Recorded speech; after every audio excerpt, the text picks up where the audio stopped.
Hello my dear lovely students and friends, again इस video के अंदर मैं आपका फिर से स्वागत करता हूं। इस वीडियो के अंदर जो है हम स्टैटिस्टिक पढ़ रहे हैं, ठीक है, क्लास 12th का, ठीक है। और चैप्टर नंबर 1 जो हमारा चल रहा है संभावना चल रहा है। संभावना के अंदर जो है हमने स्वाध्याय 1.1 पूरी तरह से कंप्लीट कर दिया है, ठीक है। 1.2 का जो मैंने पहला सवाल मैंने बना दिया है, ठीक है, आप मेरे प्लेलिस्ट में जाकर के देख सकते हो। इस वीडियो के अंदर जो है हम 1.2 का क्वेश्चन नंबर 2 देखने वाले हैं, ठीक है। कि क्वेश्चन नंबर 2 कैसे करना है वो यहाँ पे मैं आपको बताऊंगा। गाइस आराम से शांति से आप पूरा देखो, डेफिनेटली वो चीज आपको आएगा, ठीक है। ये आपके ऊपर डिपेंड करता है कि आप उसे कंटिन्यूअसली देखते हो कि नहीं देखते हो। थोड़ा सा स्किप करके चले जाओगे तो जाहिर सी बात है वो चीज नहीं आने वाला है, ठीक है। कभी कभी ऐसा होता है कि आप एक बार उसको बैक करके रिवर्स करके आप एक बार फिर देखो तो हो सकता है कि अच्छे से फिर से समझ में आ जाए, ठीक है। लेकिन करना आपको है।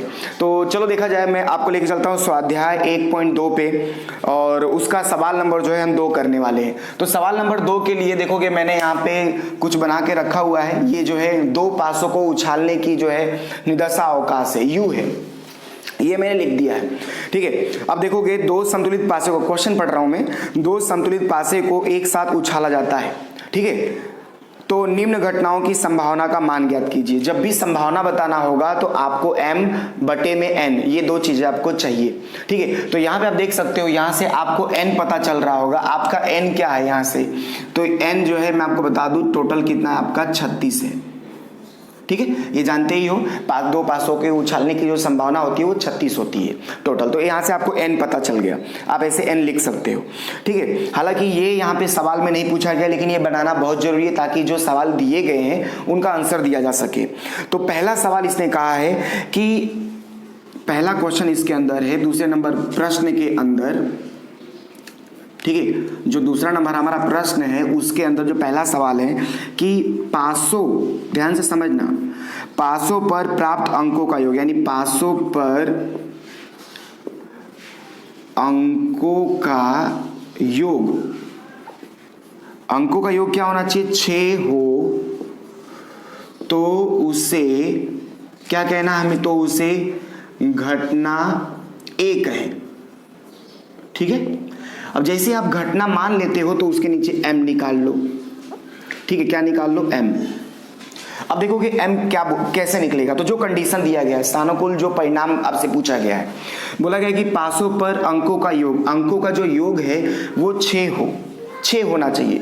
तो देखोगे पहले वाले लाइन में 1 और 5 6 हो जाएगा, दूसरे वाले लाइन में 1 2 और 4 3 3 6, ठीक है, 4 2 6 5 और 1 6, यानी कि 1 2 3 4 5, ये 5 हमारे ऐसे परिणाम हैं जिनका जो है योग जो है 6 मिल जाएगा, ठीक है। तो ये m निकल गया। अब m निकल गया तो यहीं पे आप p ऑफ a निकाल लो।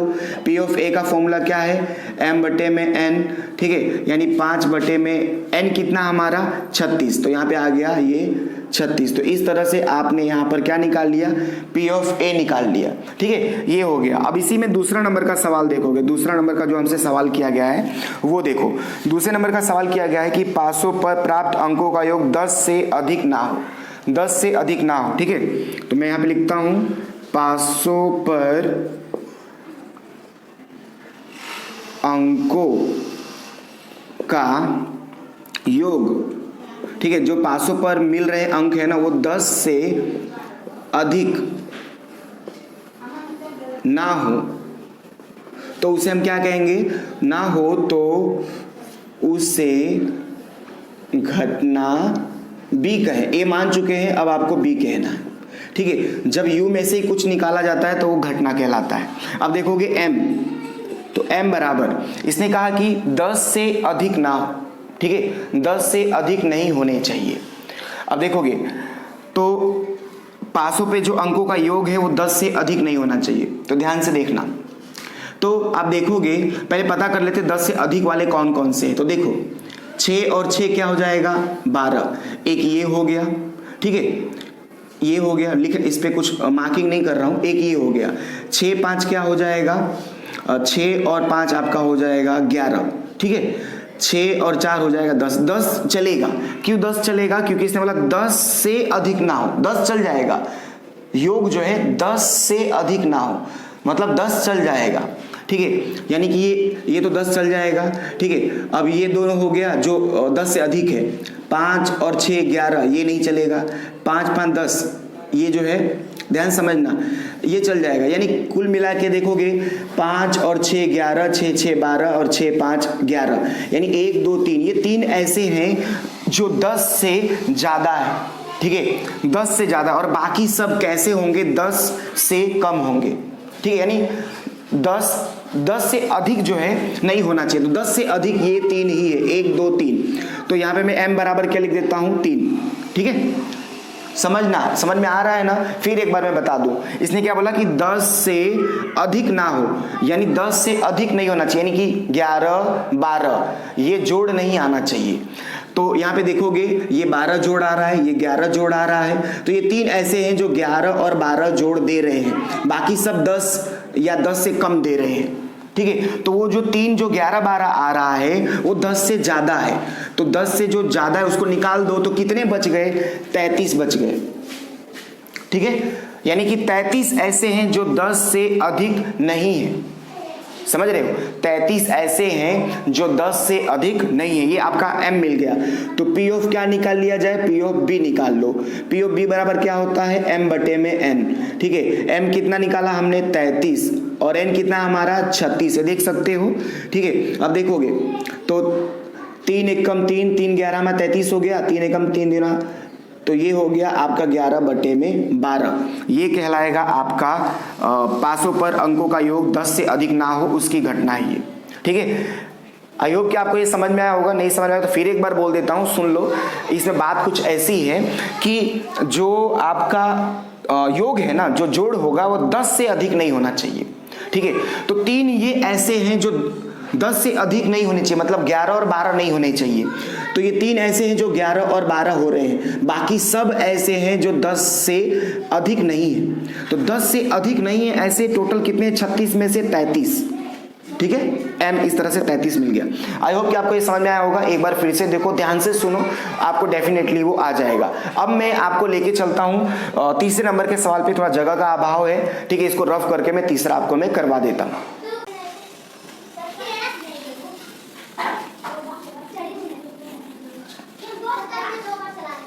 तो तीसरा नंबर का सवाल मैं आपको बताऊं तो देखोगे, तीसरा नंबर का जो इसमें सवाल लिखा हुआ है उसमें ऐसा बोला गया है कि पासों पर प्राप्त अंकों का योग 3 का गुणक हो। ठीक है, यानी कि तीसरा नंबर का जो हमारे पास सवाल है उसने कहा कि पासों पर अंकों का गुणक, ठीक है, अंकों का जो गुणक है वो क्या होना चाहिए, 3 अंकों का योग जो है, सॉरी, अंकों का जो योग है वो क्या होना चाहिए, 3 का गुणक होना चाहिए, 3 का गुणक हो। ठीक है, तो उसे हम क्या कहेंगे, तो उसे हम कहेंगे घटना सी कहें, क्योंकि ए और बी हम मान चुके हैं। ठीक है, तो पासों पर अंकों का योग 3 का गुणक हो तो उसे घटना सी कहें। अब यहाँ पे m निकाल लिया जाए, जैसे ही घटना मान लेते हैं तो m निकाल लेने का।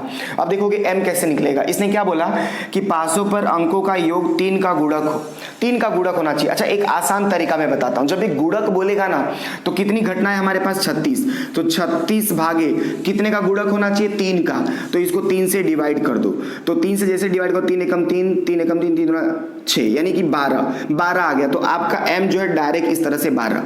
ठीक है, तो जब भी ऐसे क्या बोले, गुणक बोले, याद रहे, जब भी गुणक बोलेगा तो जितना आपका n होगा ना उससे डिवाइड कर दो, जो जितने से गुणक बोला है उतने से डिवाइड कर देने का।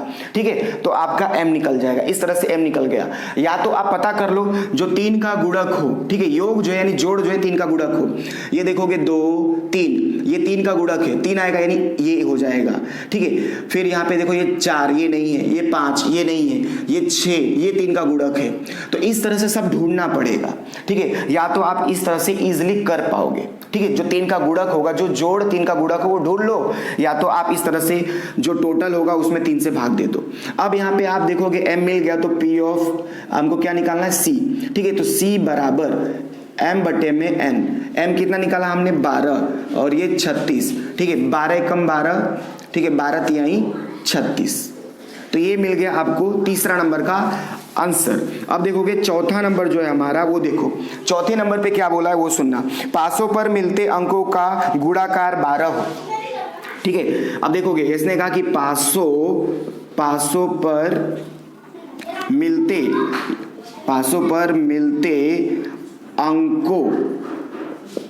अंकों का क्या बोला इसने, गुणाकार क्या होना चाहिए, 12 हो, तो उसे घटना क्या कहें, सी हो गया ना, डी कहें।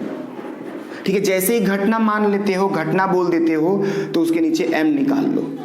ठीक है, अब सुनना ध्यान से, देखो इन दोनों में बड़ा अंतर है। ये बोला है इसने कि 3 का गुणक हो, और इसने बोला 3 का गुणाकार हो। ठीक है, यानी 500 पर मिलते अंकों का, योग नहीं बोला, इसने बोला 500 पे मिलते अंक जो है 500 पे मिलते अंकों का गुणाकार 12 हो, यानी जो 500 पे अंक मिल रहे हैं उनका गुणा करने पर 12 आना चाहिए, ऐसे ढूंढने हैं हमें। तो देखोगे यानी कि आपको ऐसा ढूंढना, पहले लाइन में आप देखोगे ऐसा कोई है जिसका गुणा करने पे 12 आए, ठीक है, ऐसा कोई नहीं है। ठीक है, दूसरे लाइन पे देखो तो कि जिसका गुणा करने पे 12 आ जाए, तो देखोगे 6 दूना 12। ठीक है, एक ये हो गया। ठीक है, 6 दूना 12। फिर तीसरे लाइन में देखोगे तो 3 चौक 12। ठीक है, जिनका गुणाकार जो है 12 आ रहा है। चौथे लाइन में देखो तो 4 तिहाई 12, इसका गुणाकार 12 आ रहा है। ठीक है, पांचवें लाइन में ऐसा कोई है नहीं है। छठे लाइन में है, हाँ, 6 दूना 12, यानी 4 ऐसे हैं जिनका गुणाकार क्या आ जाएगा, 12 आ जाएगा। तो मैं यहाँ पे लिख सकता हूँ 4। ठीक है, क्योंकि 4 ऐसे हैं। तो अब यहाँ पे मैं लिख सकता हूँ P ऑफ डी बराबर ना, डी है हमारा ये, P ऑफ डी बराबर m बटे में n। अब m आपने क्या निकाला है, 4 बटे में 36। ठीक है, तो 4 एकम 4, 4 नवैया 36, तो ये हो गया आपका P ऑफ D हो गया। तो इस तरह से जो है आपने जो स्वाध्याय 1.2 था उसका आपने दूसरे नंबर का सवाल किया। ठीक है, अब मैं आपको तीसरे नंबर का सवाल मैं आपको दिखाता हूं। तो तीसरे नंबर के सवाल पे मैं आपको लेके चलता हूं। तो तीसरे नंबर का सवाल मैं आपको यहाँ पे पढ़ता हूं, सुनोगे। ऐसा लिखा हुआ है कि 2 बालकों वाले परिवार में से एक परिवार का चयन यादृच्छिक रूप से किया जाता है। 2 बालकों वाला एक परिवार है, उसमें से जो है ना एक परिवार चयन किया जाता है। इस परिवार के 2 बालकों में से पहला सवाल, एक बालक लड़की और एक बालक लड़का हो। ठीक है, दूसरा सवाल, कम से कम एक बालक लड़की हो तो उस घटना की संभावना का मान ज्ञात कीजिए। संभावना हमें बताना है, संभावना मतलब m बटे में n होना चाहिए।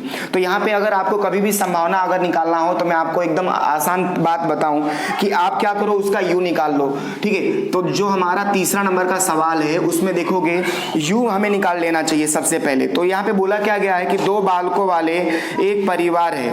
ठीक है, तो 2 बालकों वाला अगर एक परिवार है तो उसका u आप यहाँ पे निकाल सकते हो कि उसमें जो है लड़का लड़का हो सकता है, या तो लड़की लड़की हो सकता है। ठीक है, लड़की लड़का हो सकता है, या फिर लड़का लड़की हो सकता है। तो इस तरह से जो है 4 जो है हो सकता है। एक परिवार में अगर 2 बालक है तो या तो दोनों लड़के होंगे, दोनों लड़कियां होंगी, एक लड़की एक लड़का, एक लड़का एक लड़की, इस तरह से 4 में से कोई एक जो है घटना हो सकती है।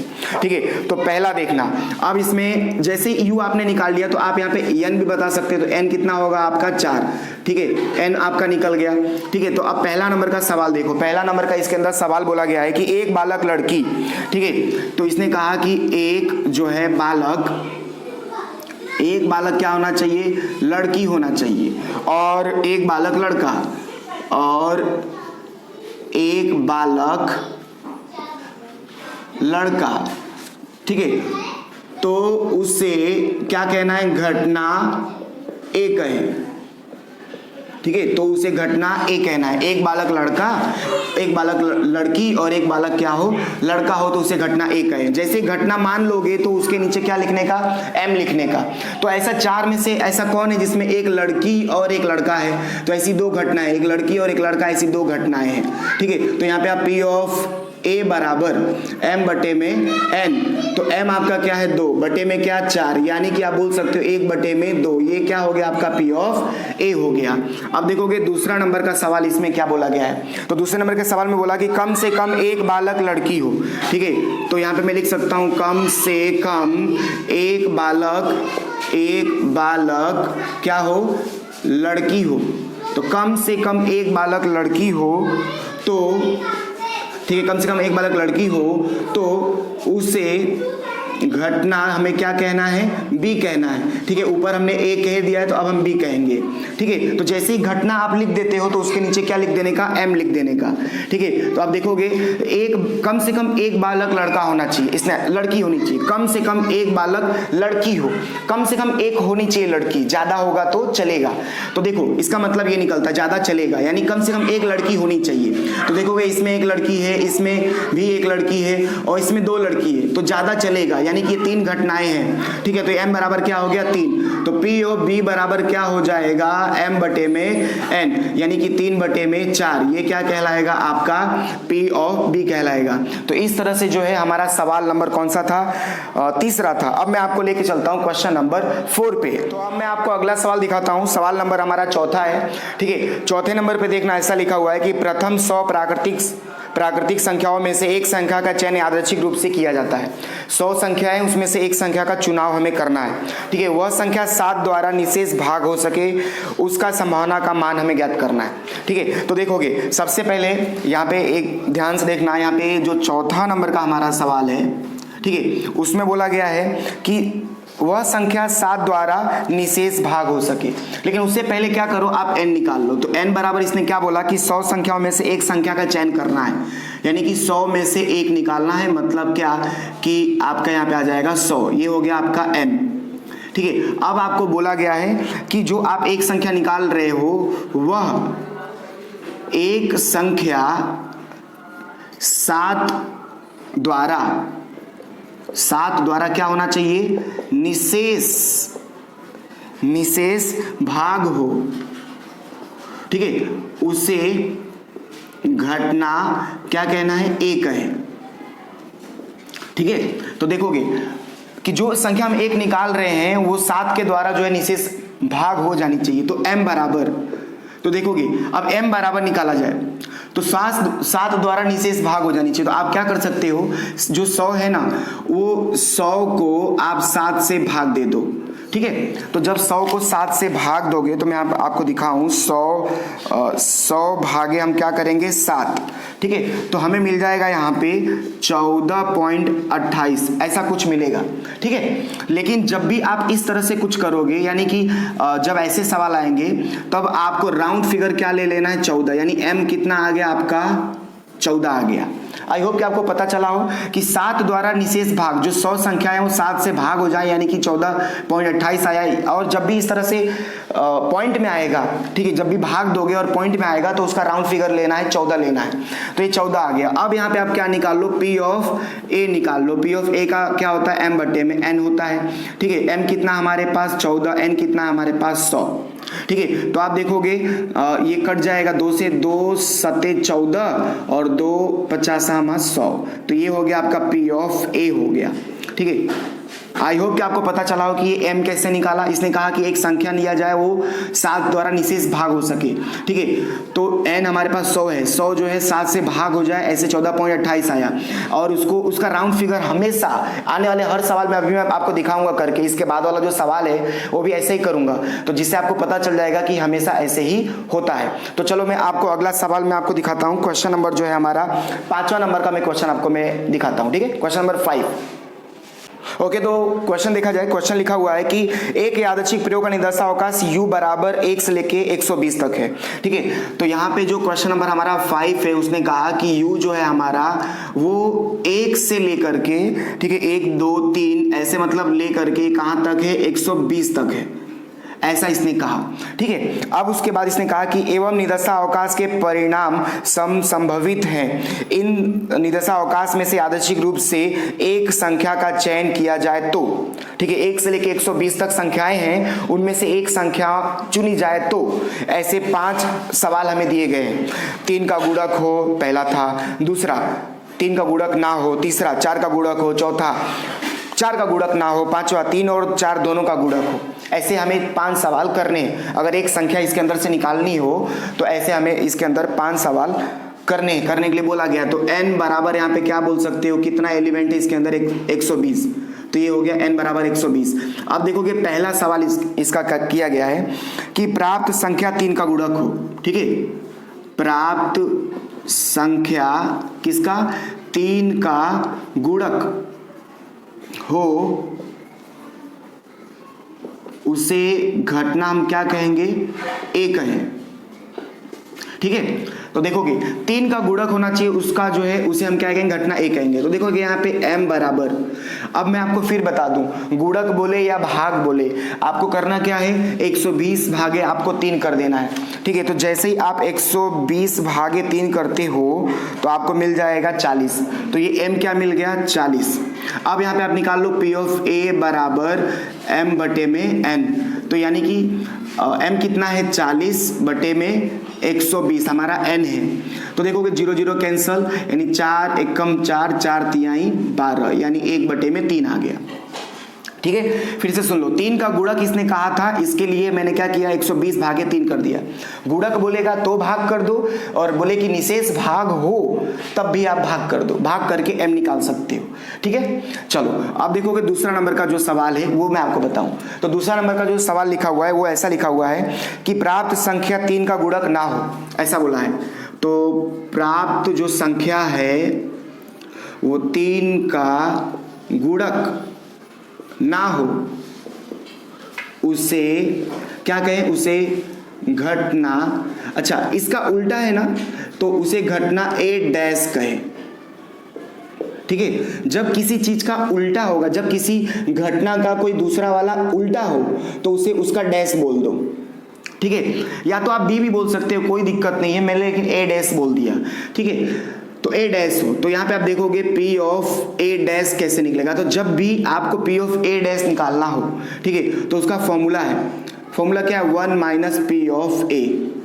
ठीक है, याद रहे जब भी आप P ऑफ क्या निकालोगे, A डैश निकालोगे, जब भी P ऑफ A डैश निकालोगे तो P of A minus A होगा। P ऑफ A डैश निकालोगे तो 1 माइनस P ऑफ A होगा। ठीक है, याद रखना, बस डैश निकल जाता है यहाँ से और a के यहाँ पे माइनस हो जाता है। तो देखोगे 1 माइनस P ऑफ A कितना निकला था हमारा, P ऑफ जो एक है 1 माइनस 1 डिवाइड बाय 3, ये हमारा P ऑफ A का वैल्यू हमने अभी निकाला था। ठीक है, अब यहाँ पे लसल हो गया, क्या आ जाएगा 3। ठीक है, इसके साथ गुणा होगा 3 माइनस 1, आपको लसल लेना आना चाहिए, इसका गुणा इसके साथ 3 के साथ, ये 3 का गुणा 1 के साथ होगा 3 माइनस 1। ठीक है, यानी कि 2 बटे में क्या आ गया, 3। ये हो गया आपका P of A dash. P of A dash मतलब 3 का गुणक ना हो। तीसरा नंबर का सवाल देखो, इसमें तीसरा नंबर का जो सवाल है वो देखना। तीसरा नंबर का सवाल क्या बोला गया है कि प्राप्त संख्या 4 की गुणक हो। ठीक है, यानी कि जो हमारा प्राप्त संख्या है, जो संख्या प्राप्त हो गया, ठीक है, जो एक संख्या हमें निकालना है वो 4 का क्या होना चाहिए, गुणक हो। ठीक है, तो उसे क्या कहें, घटना A हो गया ना, तो घटना B कहें। ठीक है, तो उसे B कहें। तो देखोगे अब यहाँ पे M निकाला जाए। ठीक है, जब भी घटना बोल दोगे तो M निकालने का। अब क्या बोला इसने, 4 का गुणक हो, तो आप यहाँ पे 120 गुणक बोल दिया है, तो आप क्या करो कि 120 भागे आप क्या कर दो 4, तो आपको क्या मिल जाएगा 30। ठीक है, मैंने अभी आपको यहाँ पे समझाया था, गुणक बोले तो जो भी n होगा उससे भाग दे देने का। तो यहाँ पे क्या आ जाएगा हमारे पास, तो जब आप भाग दोगे तो 30 आ जाएगा। ठीक है, 30, m बराबर 30 आ गया। 120 भागे जब आप 4 करोगे तो 4 3 12, यानी 100 क्या आ गया, 30 आ गया। अब यहाँ पे आप निकाल सकते हो P ऑफ B बराबर m बटे में n। m कितना निकाला आपने, 30, अभी आपने निकाला। n कितना आपके पास है, 120 है। ठीक है, 0 0 कैंसिल हो गया, 3 1 कम 3 और 3 चौक 12। ठीक है, इस तरह से आपको क्या मिल गया, यहाँ पे P ऑफ B मिल गया। अब देखोगे ऐसे ही आपसे क्वेश्चन नंबर क्या बोला गया है, 4 बोला गया है। क्वेश्चन नंबर 4 क्या है वो देखो, मैं पढ़ रहा हूं, सुनना। प्राप्त संख्या 4 का गुणक ना हो, यानी इसका उल्टा। ठीक है, तो प्राप्त संख्या 4 का गुणक ना हो, ठीक है, उसे घटना, अच्छा इसका उल्टा है ना, तो मैं क्या बोल दूंगा, B डैश। B का उल्टा है, इसके लिए B डैश कहें, तो जिसका भी उल्टा होगा उसका डैश कर देने का। ठीक है, तो देखोगे तो P ऑफ B डैश हमें यहाँ पे बताना है। तो P ऑफ B डैश कैसे निकलेगा, तो 1 माइनस P ऑफ B। अभी मैंने यहाँ पे बताया, अगर आपको P ऑफ A डैश चाहिए तो 1 माइनस P ऑफ A कर दो, P ऑफ B डैश चाहिए तो 1 माइनस P ऑफ B कर दो। तो देखो 1 माइनस P ऑफ B कितना निकला था हमारा, 1/4। ठीक है। अब यहाँ पे आपको लसा लेना आना चाहिए, लसा क्या आ जाएगा 4, ठीक है। अब जिसके नीचे 4 है उसके ऊपर गुणा नहीं होता है, ठीक है। इसके नीचे 4 नहीं तो इसके ऊपर गुणा हो जाएगा, यानी 4 - 1, यानी हो गया यहाँ पे 3/4। ये हो गया आपका P of B dash. Question number आप 5 देखना, ठीक है। क्वेश्चन नंबर 5, तो क्वेश्चन नंबर 5 ये बोला है कि प्राप्त संख्या 3 और 4 दोनों का गुणक हो। तो यहाँ पे मैं लिखता हूं कि प्राप्त संख्या 3 और 4, ठीक है, 3 और 4 दोनों का क्या होना चाहिए, गुणक हो, ठीक है। उसे घटना क्या कहें, उसे घटना B तक हो गया, C कहें, ठीक है। उसे घटना क्या कहें, C कहें। तो देखोगे, अब ध्यान देना, 3 और 4 दोनों का गुणक हो, गुणक है मतलब भाग करना है, ठीक है। 3 और 4 मतलब कि आप देख सकते हो, तो 3 और 4 दोनों का गुणक होना चाहिए, यानी 3 चौक क्या हो गया 12। अब 12 दोनों मिलाकर के 12 हो गया, ठीक है। गुणा करना है, और मतलब गुणा होता है 3 × 4 यानी 12। अब 120 को 12 से भाग कर दो, जैसे हमने 120 को 3 से भाग किया, 120 को 4 से भाग किया, वैसे ही 120 को अब 12 से भाग कर दो। तो जब 120 को 12 से भाग करोगे तो आपको यहाँ पे m क्या मिल जाएगा, 10। अब यहाँ पे आप निकाल सकते हो P ऑफ C बराबर m/n, कितना निकला m, 10/120, यानी कि 1/12। ये क्या हो गया हमारा P ऑफ C हो गया। तो इस तरह से ये सवाल था, ठीक है। आई होप कि आपको समझ में आया होगा, ठीक है। तो इस तरह से आपको ये करना था। आई होप कि आपने इसे अच्छे से समझा हो, ना आया हो तो एक बार फिर से रिपीट कर लो, एक बार देख लो, डेफिनेटली वो आ ही जाता है, ठीक है। और मैं आपको बता दूं गाइस कि अगर आपने यहाँ तक देखा है, आपको समझ में आया तो एक लाइक जरूर करना, ठीक है। और ज़्यादा से ज़्यादा शेयर करो, जिससे कि जिसको ये ज़रूरत है, जो इस समय में नहीं पढ़ पा रहा है, वहाँ तक वो पहुँचे। ये आपकी भी जिम्मेदारी है और मैं जानता हूँ कि आप ये कर सकते हो, ठीक है। बस आपको शेयर करना है, ठीक है। उसके बाद जो है, अगर आप मेरे चैनल पर नए हो और आपने अभी तक मेरे चैनल को सब्सक्राइब नहीं किया तो सब्सक्राइब जरूर कर लेना, ठीक है, जिससे कि आने वाले समय में जो भी मैं वीडियोस अपलोड करूंगा आप तक आसानी तक पहुंच जाएगा। और यदि आपने मेरे चैनल को सब्सक्राइब किया है तो उसके लिए थैंक यू।